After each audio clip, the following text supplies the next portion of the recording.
Alô você! Vamos começar aí mais um bloquinho trabalhando o título 11, capítulo 3 dos crimes contra a administração da justiça. Bem, os crimes contra a administração da justiça são os crimes importantes, muito cobrados em bancas, muito cobrado em concurso público, toda hora está vindo no direito penal. Primeiro, porque ele pode ser cobrado de uma forma objetiva, e segundo, porque ele vem confundindo um crime com outro. Esse é bem legal, é o que a gente vai começar agora. Por exemplo, olha, eu tenho os artigos 339, 340 e 341, que é o quê? O primeiro que a gente vai trabalhar é denunciação caluniosa, comunicação falsa de crime ou contravenção e autoacusação falsa. Esses três aqui são bem parecidos em alguns aspectos e confunde você. Então, como é que eu vou trabalhar agora? Eu vou trabalhar de cara esses três, eu vou trabalhar de forma objetiva cada um e vou trabalhar fazendo a diferença de um para o outro. Lembrando, texto de lei é importante no direito penal. Olha, eu lembro que na época que eu estava na universidade era muito legal. Era o seguinte, eu sempre fui aficionado em texto de lei. A Evandro, doutrina, cara, eu li diversas doutrinas, a maioria enchia linguiça, ou seja, o cara para explicar um artigo, o cara gastava 30 páginas, sendo que nas questões, nas provas de concurso, cobra o texto de lei. Às vezes você está rodando, nem indo para lugar nenhum. Se alguém falar para você que em concurso de delegado para baixo tem que ficar se enterrando em doutrina, eles estão mentindo para você. Tem coisa que você nem entende. Às vezes você não entende a doutrina e entende o texto de lei. O que é isso? Alter ego muito afetado do pessoal que escreve doutrina. Beleza? Algumas são maravilhosas, outras são esquisitas. Mas vamos lá, vamos batendo aqui o que cai para concurso, que o negócio é o seguinte, ninguém quer aprender direito penal. O que tu quer aprender, meu filho, é um jeito mirabolante de ganhar o quê? Um negócio chamado contra-cheque, beleza? E é isso que a gente vai andar daqui para frente. Vamos lá. Denunciação caluniosa. Olha, não estamos trabalhando agora, mas você já viu que o nome é denunciação caluniosa? Você em algum lugar da tua vida já ouviu falar no crime de calúnia? Nem nesse capítulo tá o crime de calúnia, tá nos crimes contra a honra. Mas, amigo, a ideia é a mesma. Qual é a ideia? A ideia é imputar a alguém falsamente algo tido como crime. Olha que legal. Se você, a calúnia, ela só admite que você imputa algo tido como crime à pessoa. Mexe com a honra. Por exemplo, se você chegar para o Manuel e falar assim, Manuel, você assaltou o banco ontem, você é o assaltante de banco, e outras pessoas ouvem, pronto, consumou o crime de calúnia. Mas não pode confundir calúnia com denunciação caluniosa. Primeira dica, na calúnia só vale imputar falsamente tipo como crime. Na denunciação caluniosa vale crime mais contravenção penal. Primeira diferença bem bacana aqui que eu também vou colocar lá. Agora, o que é denunciação caluniosa? Exemplo, eu sei que o meu vizinho, que chama José, ele é inocente. Eu tenho certeza que ele é inocente. E eu vou na delegacia e conto para o delegado. Delegado, foi ele que roubou o banco ontem. O delegado vai lá e abre o inquérito policial. E aí? Aí, amigo, o crime está consumado de denunciação caluniosa. Nada mais é de que você falsamente... Olha só, para o crime estar configurado tem que ser falsamente, ou seja, você tem que estar lá mentindo na cara dura. Você falsamente dá causa ao início de investigação policial, processo judicial, inquérito administrativo e a grande novidade que é a improbidade administrativa, que não deixa de ser uma ação civil e administrativa. Tranquilo? Beleza. Agora, olha só, imagina, você chega e conta para o delegado, doutor, o meu vizinho Arnaldo foi ele que assaltou o banco. Aí logo depois você se arrepende, na hora que o delegado vai assinar a abertura do inquérito, você chega e fala, doutor, eu menti, doutor, eu me arrependo. E aí, se você se arrepender antes da abertura do inquérito, não tem crime. Ou seja, para consumar o crime, tem que iniciar o procedimento. Se antes do início do procedimento você chegar lá e reverter, acabou. Tranquilo? Beleza. Ó, observação. Meu povo, precisa ser pessoa determinada. O que é isso? Para ser denunciação caluniosa, opa, faltou um A aqui, ó. Pessoa determinada. Para você cometer o crime de denunciação caluniosa, você tem que especificar a pessoa. Se você chegar lá e falar, doutor, o Arnaldo, meu vizinho, ele assaltou o Banco do Brasil ontem. Beleza, você determinou a pessoa, você entra no artigo 339, denunciação caluniosa. Agora, e se for pessoa indeterminada? Se for pessoa indeterminada, você entra na comunicação falsa de crime, que é o 340, que a gente vai estudar na sequência. Tranquilo? Vamos dando os detalhes, que tudo é finalidade de prova. Aí cai lá. Podemos afirmar que José fala que Arnaldo cometeu um crime, sabendo falsamente. E nisso dá início a um processo administrativo. Nessa situação, podemos afirmar que ele cometeu. Aí vem letra A, denunciação caluniosa. Letra B, comunicação falsa de crime. Letra C, estupro. Letra D, atentado violento a pudor, que nem existe mais, está revogado. O que você vai colocar? Primeira coisa que você vai pensar. Legal, o Evandro falou que era falso, o Evandro falou que o cara deu início e o Evandro falou que era pessoa determinada. Denunciação caluniosa. Se não for determinada, cai para comunicação falsa de crime. Tranquilo? Beleza. Privilégio. Bem, o privilégio é a diferença da calúnia. A calúnia só vale contra crime. A denunciação caluniosa vale crime mais contravenção penal. Só que a contravenção penal, no artigo 339, ela é tratada como o quê? Uma causa de diminuição de pena, causa de privilégio, diminui da metade a pena. Tranquilo? Bem, Evandro, promotor de justiça que está com raiva do cara, sabe que o cara não fez nada e ainda assim dá início, falsamente, comete denunciação caluniosa. O delegado que por si só sabe que o cara não fez nada e vai lá e dá início, também comete denunciação caluniosa. Olha que legal.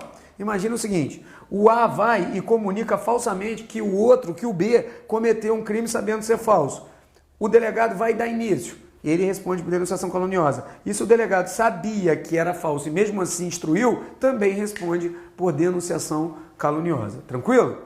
Parágrafo 1º, aumento de pena se você se reverte de anonimato. Ou seja, se você faz aquilo, a prova não vai cobrar anonimato não, tá? A prova vai cobrar, ela vai falar apócrifo. O que é algo apócrifo? Algo apócrifo é algo que você se reverte do anonimato. Você dá uma denúncia apócrifa, quer dizer que você fez uma denúncia e não se identificou quem era. Se identificar você futuramente, você responde por denunciação caluniosa. Tem mistério não, é daí para menos a prova. É impossível cair uma questão que não esteja aqui. Se cair, você manda para mim e começa a reclamar de mim, pode falar mal de mim. Mas não vai cair nunca uma questão que está fora disso, tranquilo? Vamos fazer o seguinte, vamos partir aí para o 340. Trabalhando agora, 340, comunicação falsa de crime ou contravenção. De novo, meu povo, ó, tem crime e tem contravenção. Bem parecido com a denunciação caluniosa. O ato é o mesmo, é falsamente comunicar crime ou contravenção. A diferença básica da denunciação caluniosa para cá é que a denunciação caluniosa tem pessoa específica. Você fala, ó, o José, que é meu vizinho, que mora ali, ele cometeu o crime no Banco do Brasil.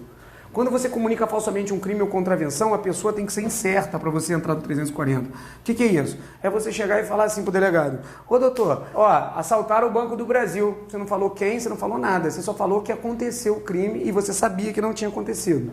Tem duas diferenças. A primeira eu já falei, que na denunciação caluniosa precisa ser pessoa determinada. Aqui pode ser pessoa incerta. Outra, lá só se consuma na denunciação caluniosa quando dá início ao inquérito policial. Aqui não. Aqui se consuma com o início da investigação. Não precisa necessariamente ter o quê? Ter o inquérito policial. Tranquilo? Olha, autoacusação falsa, 341. Acusar-se perante a autoridade de crime inexistente. Olha que legal. Aqui é crime. Contravenção não vale. Beleza? Contravenção está fora da jogada. Dá um exemplo desse crime. Cara, esse crime aqui você vai ver muito com um cara que já está preso. Olha o que o cara faz. O cara chega e fala assim, não, quem matou o fulano fui eu. Quando na verdade ele está fazendo isso para livrar o outro que está dentro da cadeia que realmente fez. Nos presídios tem muito isso. O chefe do tráfico vai lá e mata o cara, enforca o cara, o chefe da cadeia, e o outro, que é o bucha, coitado, chega e tem que falar o seguinte, não, fui eu que fiz. Quando ele se autoacusa falsamente, ele entra no 341, beleza? Vamos fazer um gráficozinho agora para ver a diferença? Vamos trabalhar agora um quadro das diferenças, tá? Deixa eu até colocar aqui, ó, quadrinho das diferenças. Cara, por vezes esse quadro aqui ajuda você pra caramba a fazer questão de concurso. Você pega umas questões e ela traz coisa boba. Por exemplo, ó, na denunciação caluniosa, o início a procedimento falsamente. O que é isso que eu coloquei para você entender? É que você sabe que é falso e dá início ao procedimento. Você tem que lembrar que é início a procedimento, ou seja, tem que iniciar o inquérito policial. Se antes de o delegado iniciar, você chegar lá e se retratar, falar que é mentira, não existe crime. Agora, já na comunicação falsa de crime, você comunica falsamente, não precisa o inquérito. Só dá início à investigação, pronto, consumou. E na autoacusação falsa, você autoacusa você mesmo, que eu dei o exemplo do preso. Na denunciação caluniosa, vale crime mais contravenção. Comunicação falsa, crime e contravenção. E na autoacusação, se o cara se autoacusar de contravenção, não é crime, é fato atípico. Na denunciação caluniosa tem que ser pessoa o quê? Determinada. Lembra do exemplo que eu dei? Você tem que falar que é o cara. Olha, foi o meu câmera, o José, que foi lá e cometeu o crime. Pronto, você colocou pessoa determinada. Falsamente, de crime ou contravenção, denunciação caluniosa. O artigo 340, ele se diferencia daqui, porque aqui é pessoa incerta, determinada. Você vai chegar para o delegado e vai falar, doutor, cometeram um crime e assaltaram a minha casa. Quem assaltou sua casa? Não sei, mas você sabe que é falso. E o delegado dá início à investigação. Lembra que não precisa abrir o procedimento, tranquilo? Na autoacusação não tem o que falar, é a própria pessoa que se acusa. Lembrando que só vale o quê? Crime, não vale contravenção. Pessoal, essas coisinhas aqui é onde derruba você nas provas. Às vezes o cara traz um texto desse tamanho e no meio ele tira a pessoa determinada e coloca indeterminada e no final ele fala que é denunciação caluniosa. Você sabe que está errado, porque vai ser comunicação falsa de crime, tranquilo? Vamos prosseguir aí que agora a gente vai para falsa testemunha ou falsa perícia. Bem, vamos trabalhar agora falso testemunho ou falsa perícia. Meu povo, de novo, eu vou repetir para você, eu vou pedir para você fazer isso. Leia o texto de lei. Evandro, por que você está pedindo para ler o texto de lei? Porque esses crimes são batatas nas 99,9% das bancas. Eu vou te dar alguns dados que você vai lembrar muito bacana na hora da prova. E isso é importante para você também. Falso testemunho ou falsa perícia diz o seguinte, que é fazer afirmação falsa, negar a verdade ou calar a verdade. Quando você testemunha, você tem a obrigação de falar a verdade, ou seja, você tem um compromisso legal. Por isso que às vezes você vê nos filmes, e é sério, você é obrigado a falar a verdade, se você não fizer, você será processado e tal. Ou seja, se o cara fazer afirmação falsa, negar a verdade ou calar a verdade, quando ele é testemunha, que tem obrigação de falar, ele responde no crime do 342. Bem, Evandro, e se a testemunha for ameaçada a mentir? Aí, amigo, se ela for ameaçada a mentir, ela não responde por nada. Se ela fizer isso, ela vai estar numa coação moral irresistível, que quem estuda a parte geral do Código Penal sabe que a coação moral irresistível, ela retira a exigibilidade de conduta diversa, que tira a culpabilidade e isenta o cara de pena. Então ele não responde. Agora, quem responde? O autor da coação, e não pelo 342. Ele vai responder no 344, que é a coação no curso do processo. O importante é que se ele fizer afirmação falsa, se ele negar a verdade ou calar a verdade, tem que ser de respeito a fato juridicamente relevante. O que é isso? Tem que fazer algum tipo de efeito no processo. Mas se o cara mentir sobre algo que não tem nada a ver uma coisa com a outra, o cara é testemunha. O juiz pergunta para ele do que aconteceu no fato. No transcorrer do fato, ele omite ou conta alguma coisa que não diz respeito ao processo. Por exemplo, ele fala, não, realmente foi o cara que matou, verdade. Realmente o cara estava com uma arma, verdade. Mas eu não sou casado. Mentira, porque ele é casado. Agora, falar que ele é casado ou não vai interferir em alguma coisa? Não. Então, tem que ser um fato o quê? Juridicamente relevante.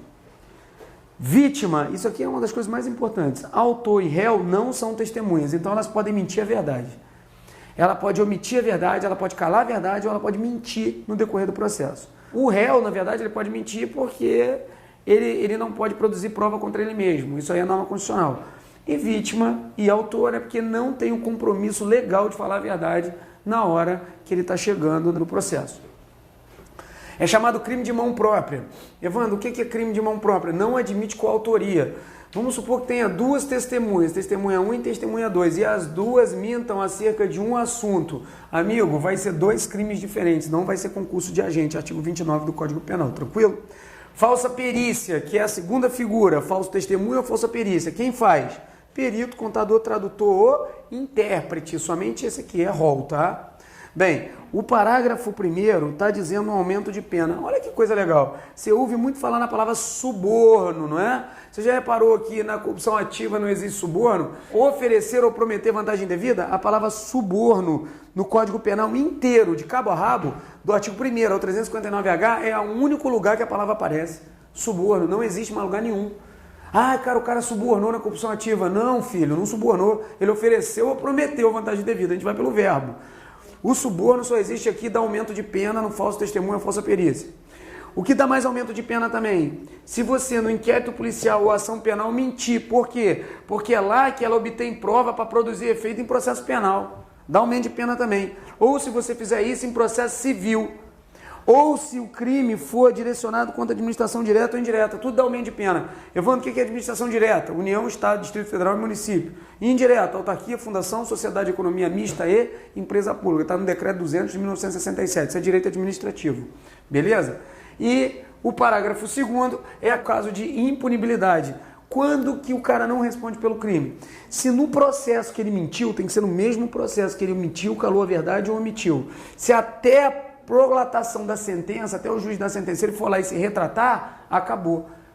Da impunibilidade do fato. Ele não pode ser punido. Ou seja, se no mesmo processo que ele mentiu, ele foi se retratar, pronto, não existe mais o crime. Vamos passar para o próximo. Trabalhando agora coação no curso do processo. Bem, isso aqui é mais simples. Coação no curso do processo. É você usar violência ou grave ameaça. Lembrando, pessoal, a violência recebe o nome também de vis absoluta. E a grave ameaça, vis relativa. Evandro, o que é grave ameaça? É a grave ameaça ou ameaça de um mal grave. Exemplo, apontar arma para a pessoa, ligar para ela e falar que vai matar ela, que vai matar toda a família dela. Tranquilo? Violência você vê muito em filme, né? O cara pega o cara lá e enche ele de bolacha, que se ele não falar aquilo que o cara está pedindo. Então é bem tranquilo. Quem é a vítima? A vítima da coação no curso do processo pode ser a autoridade, a parte ou pessoa envolvida no processo. Olha que bacana. Aí você diz assim, quem é a autoridade? Juiz, delegado de polícia, promotor, defensor público. A parte é o réu, querelante, querelado, tanto faz. Pessoa envolvida no processo, qualquer pessoa que possa influir na decisão do processo. Tem que tomar cuidado na coação, porque fala assim, coação no curso do processo, mas não é só processo judicial não, tá? Existe o crime também em processo judicial, no próprio inquérito policial, tá? Que lá é o cara que está sendo investigado. No procedimento administrativo, exemplo de um procedimento administrativo é um processo administrativo disciplinar, o próprio crime sendo tratado de uma forma geral, como também pode ser improbidade administrativa, tudo cai aqui, e juízo arbitral. Então, olha, meu povo, não tem muito o que falar não. Coação no curso do processo é isso aí, tranquilo? Vamos passar agora para exercício arbitrário das próprias razões. Esse aqui sim, esse dá trabalho nas provas. Sabe por quê? Eu costumo dizer o seguinte, tem crime que o cara não grava o texto de lei, mas o cara consegue gravar os exemplos. Aqui você vai gravar uma regra, você vai gravar uma palavrinha, fazer justiça com as próprias mãos. Exemplo, cara, esse aqui eu vou te contar uma história da minha vida que tu vai gostar. Eu fui policial militar por muito tempo. Quando eu trabalhava no Rio de Janeiro, eu já estava estudando muito para concurso, foi quase quando eu estava saindo. Nossa, eu estava estudando feito um louco, dava 12 horas por dia. Eu cheguei na delegacia e eu vi a seguinte cena, um investigador com outro colega meu que era da polícia, o cara tinha dado voz de prisão pro coroa e o coroa estava lá sendo preso lá e estavam fazendo lá o inquérito policial já estava dando início ao flagrante por roubo. Beleza. E eu fui ouvir a história do coroa. O coroa fez o seguinte, ele tinha uma loja que vendia equipamento de informática. E simplesmente o cara chegou na loja dele, deu um cheque, comprou uns 30 computadores e abriu uma lan house. Só que o cara deu o cheque sem fundo para ele. Ou seja, o cara que estava aqui, o A, recebeu um cheque sem fundos. Cheque sem fundos. Então, o primeiro dado que eu quero dar para você é, efetivamente, existia o quê? Existia uma dívida. Existia uma dívida. E essa dívida era uma dívida o quê? Legal. Quando eu falo dívida legal, o que é isso? É que efetivamente os produtos eram legais. O B levou os computadores lá para a Lan House e começou a funcionar. Cara, o coroa ficou tão bravo que o coroa foi lá, meteu a mão num facão, chegou lá na Lan House e falou, pô, cara, eu vou te picotar, seu puto, porque você me comprou os computadores, me deu um cheque sem fundo, tá ganhando dinheiro, eu tô quebrando, eu quero os computadores de volta. Foi lá e empregou grave ameaça e subtraiu coisa móvel alheia, mediante violência ou grave ameaça, ou de qualquer outra forma, reduzida a capacidade de resistência do B. Foi lá e na mão grande catou os computadores todos e levou. Legal. Amigo, o cara que não estuda, ele acha que isso aqui é um crime de quê? Ele acha que é um crime de roubo, mas na verdade não foi. Foi o artigo 345, exercício arbitrário das próprias razões. Ou seja, existiu uma dívida, a dívida era legal e o cara usou, fazendo justiça com as próprias mãos, para pegar a coisa de volta. Ele não procurou o Poder Judiciário. Resultado, vai responder por qual crime? Vai responder no exercício arbitrário das próprias razões. Nunca mais esqueça disso. Furto, roubo, estelionato, qualquer tipo de coisa que acontecer, que for crime contra o patrimônio, mas que você sentir que o cara que cometeu, ele efetivamente recebeu alguma coisa que não se transformou, tem uma dívida, essa dívida era legal. Você tem que lembrar do exemplo que eu dei a você. Tranquilo? Logicamente, no material eu vou colocar uns complementos para você, mas o que você precisa lembrar desse crime é isso aqui. Cara, se você lembrar dessa historinha, você não vai errar nunca. Tô com um aluno há muitos anos e toda vez que cai isso aqui, o aluno vem e fala, Evandro, olha lá, caiu exatamente o que você falou. Tranquilo? E vamos prosseguir com os outros crimes. Fraude processual. Artigo 347. Tem alguns detalhes aqui que é bem bacana a gente trabalhar, tá? Fora o texto de lei, lógico, que eu vou ficar batendo sempre com você. O que é fraude processual? É você inovar artificiosamente, induzir a erro, juiz ou perito. Bem, dentro da fraude processual a gente tem dois esquemas. Eu tenho a fraude processual do caput, que é comum, é uma pena, e eu tenho um aumento de pena. Qual é a diferença? Se você fizer uma fraude processual, inovar artificiosamente para enganar o juiz ou promotor, se o processo for civil ou administrativo, é o caput. Agora, se for processo penal, aí, amigo, você desce e vai para o parágrafo 1º, que é o quê? Aumento de pena. Nessa verdade, a pena é contrada em quê? Em dobro. Tranquilo? Um exemplo aqui de fraude processual em processo civil administrativo. Você já viu o cara que vai em mente para poder pegar uma aposentadoria? Ou seja, ele está fraudando a Previdência? Ah, eu tenho problema de ouvido. Ele vai e frauda alguma coisa, faz um laudo errado. Se ele fizer isso, ele vai responder por quê? Fraude processual. Outro exemplo é o carro bateu. Quem está errado e quem está certo. Se você mexer no carro, se você colocar alguma coisa, se você mudar alguma configuração do acidente para poder influir lá na frente no processo civil, para você não ser processado e não tomar uma responsabilidade civil, vai responder por fraude processual. Outra. Olha que bacana, você está dirigindo o teu carro, você está no carona e o seu filho é menor, o seu filho bate com o carro, ele não tem carteira de habilitação, você vai e troca de lugar com ele e diz que você é o cara que estava dirigindo para poder receber o prêmio do seguro. Resultado, você responde por fraude processual. Agora, exemplo aqui embaixo, aqui é fácil, né, amigo? Imagina que você chega lá e coloca uma arma na mão da vítima. Fraude processual. O policial deu um tiro no cara, puf, errado, matou o cara, homicídio. Aí foi lá e ainda botou uma arma na mão do cara, homicídio mais o quê? Fraude processual. Por quê? Ele inovou artificiosamente para enganar o juiz e o perito a fins de produzir efeito em processo penal. É uma fraude processual com aumento de pena. A pena vai ser contada em quê? Em dobro. Tranquilo? Dei muito exemplo aí, que é o que cai no concurso.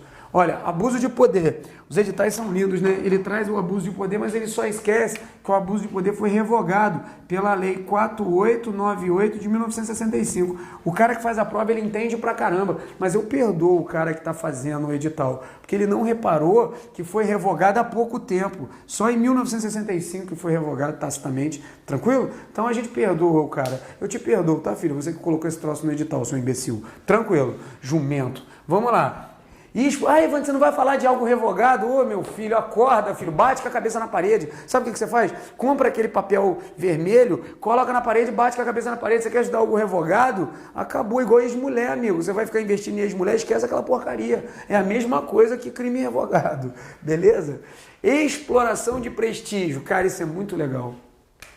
Exploração de prestígio tendencia a confundir com tráfico de influência.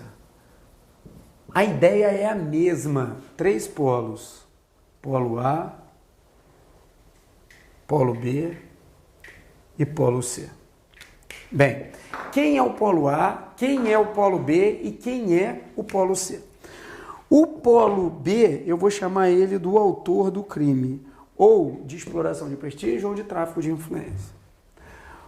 O A é a pessoa que está sendo enganada. O A é o enganado.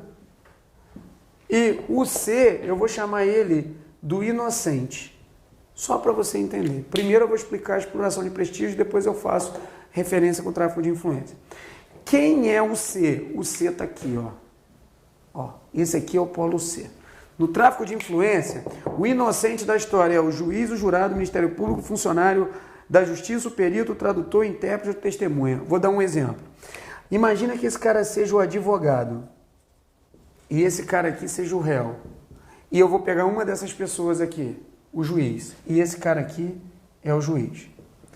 O advogado chega e fala assim: fulano, réu, olha só, eu sou amigo do juiz. Se você me der 100 mil reais, eu vou quebrar o galho e vou influenciar o juiz, que é meu amigo, a melhorar o processo para você. Na verdade, o advogado mentiu na cara dura. Primeiro, ele não tem influência nenhuma sobre o juiz é completamente inocente, ele não sabe de nada. Ele vai responder por exploração de prestígio. Agora, Evandro, e se o advogado for amigo do juiz, eles estiverem em conluio para pedir dinheiro desse aqui? Aí é fácil. Eles solicitaram ou receberam para si ou para outro, direto ou indiretamente, ele que fora da função de assumi-la, mas em razão dela vantagem devida. Ou aceitaram promessas de tal vantagem. Se eles estiverem junto, concurso de pessoas vão responder junto pelo crime de corrupção passiva, por exemplo. E se exigirem, no concurso de concussão. Nesse crime, o juiz, jurado, Ministério Público, funcionário da Justiça, perito, tradutor, intérprete e testemunho não sabe de nada. O cara está usando uma mentira, um engodo para poder enganar ele. Isso é exploração de prestígio, tranquilo? Beleza. Qual é a diferença do tráfico de influência? Você só vai mudar esse nome aqui, você só vai mudar esse polo, que são essas pessoas, e vai colocar qualquer funcionário público. Qualquer um que seja funcionário público, que não seja esses. Cuidado, aqui é funcionário, mas está escrito do quê? Da Justiça.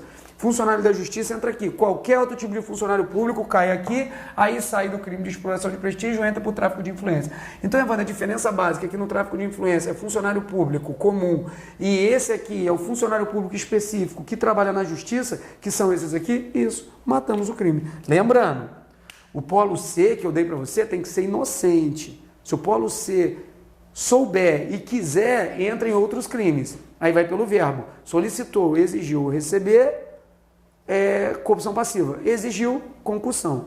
Se ele deixar de fazer por interesse ou sentimento pessoal, prevaricação. Vai pelo quê? Pelo verbo. Bem tranquilo, né? Nessa situação, terminamos aí e vamos fazer umas questõezinhas só para a gente complementar o material. Forte abraço. Ó, trouxe uma questão aqui bem bacana para você que a gente vai matar um detalhezinho que eu trouxe na questão. Olha só. A solicita dinheiro de B a pretexto de influir em resultado de uma sentença. Então vamos lá. É o A que solicitou. Então o A é quem? O autor. Beleza. Quem é o B? Cara, o B aqui é o cara que está sendo enganado. Beleza? Olha só o raciocínio. A solicita dinheiro de B a pretexto de influir, a palavra influir, em resultado de uma sentença. Para tanto, diz que necessita de 100 mil, pois metade desse valor será direcionado ao próprio juiz. Aí vem as questões, olha só. Exploração de prestígio simples, que é o do caput, exploração de prestígio com aumento de pena, tráfico de influência, fraude processual ou suborno. O certo é exploração de prestígio com aumento de pena. Se você olhar o parágrafo único do artigo, vai estar escrito assim: se a vantagem, o dinheiro, é direcionado, diz que vai ser direcionado também para a pessoa, ou seja, promotor, juiz, intérprete, a exploração de prestígio vai ser com aumento de pena. Agora, se fosse, por exemplo, funcionário público e falasse que o dinheiro seria induzido também ao funcionário público, também seria tráfico de influência com aumento de pena. Tranquilo? Essa questão aqui ia complicar você um pouco, porque trouxe ali todas as características e, ao mesmo tempo, vinha dizendo exploração de prestígio simples com aumento de pena. Muito boa essa questão, né? Bacana? Então, nessa situação, terminamos aí a nossa sequência. Fica com Deus, um forte abraço. E eu costumo dizer para você o seguinte: a quantidade de seus esforços de hoje que vai determinar o seu sucesso amanhã. Não invente moda, não estude menos que o edital, não estude mais que o edital e não estude fora do edital. Tenta pegar só o edital, trava ele. E amigo, aconteceu comigo, aconteceu com os meus professores, acontece todos os dias com os meus alunos, e às vezes você vai ficar feliz só com uma aprovação, mas eu digo para você o seguinte, a minha felicidade é contínua, porque toda vez que eu vejo um aluno vencer, eu fico simplesmente maravilhado. Por isso é que eu classifico toda a minha equipe como sendo pessoas iluminadas, porque o iluminado é aquele que vence na vida e fica com uma vontade quase sobrenatural de ver você vencer também. Forte abraço, fica com Deus e até a próxima.